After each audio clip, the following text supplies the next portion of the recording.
ગાંધીનગરમાં આજે મુખ્યમંત્રીના અધ્યક્ષસ્થાને કેબિનેટની મહત્વની બેઠક યોજાશે। આ બેઠકમાં ખાસ કરીને ઉનાળા દરમિયાન સિંચાઈ અને પીવાના પાણીની વ્યવસ્થા તેમજ જળાશયમાં પાણીના જથ્થાની ગંભીરતાની સમીક્ષા કરવામાં આવશે। આ ઉપરાંત રાજ્યમાં સ્પોર્ટ ફેસિલિટીઝ અને કેન્દ્ર રાજ્ય સરકારના પ્રોજેક્ટ્સની પ્રગતિ અંગે પણ ચર્ચા થશે। વડાપ્રધાનની અપીલને પગલે ઇંધણ બચત અને જાળવણી માટેના મહત્વના નિર્ણયો પણ આ કેબિનેટ બેઠકમાં લેવામાં આવે તેવી શક્યતા છે। વધુ વિગતો સાથે associate editor Sonal Anadkat phone line પર જોડાઈ ગયા છે। હા જી સોનલ, આજે કેબિનેટની બેઠક મળવાની છે, કયા મુદ્દે ચર્ચા થવાની સંભાવના?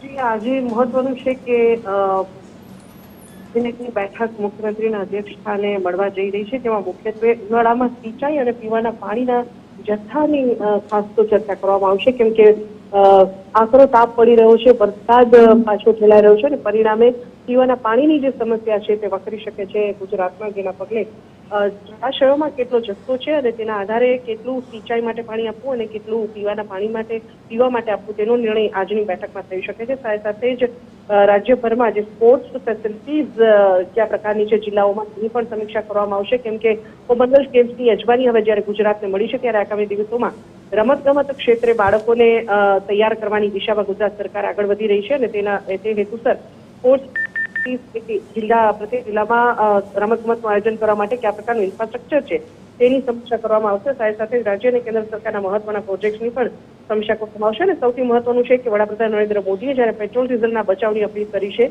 ત્યારે મુખ્યમંત્રી સહિતના જે મંત્રીઓ છે તેમણે પોતાનો કાફલો ઘટાડ્યો છે અને જે પ્રકારે કારપુલિંગ સહિતની જે અપીલ કરવામાં આવી છે તે અંતર્ગત આજે મહત્વનો નિર્ણય લેવાઈ શકે છે કે આગામી દિવસોમાં જે કાર્યક્રમો છે તે પણ કદાચ વિડીયો કોન્ફરન્સ માધ્યમથી કરવામાં આવે, બેઠકો પણ વિડીયો કોન્ફરન્સના માધ્યમથી કરવાનો સરકાર તરફથી નિર્ણય લેવાઈ ચૂક્યો છે। ત્યારે આગામી દિવસોમાં હવે કર્મચારીઓ જે છે સચિવાલયના ને ક્યાં પ્રકારે આગામી દિવસોમાં વર્ક ફ્રોમ હોમનો ઓપ્શન આપવો, આ તમામ બાબતો પર આજની કેબિનેટની બેઠકમાં વિચારણા અને નિર્ણય લેવાઈ શકે છે। જી સોનલ, વિગત બદલ આપનો આભાર।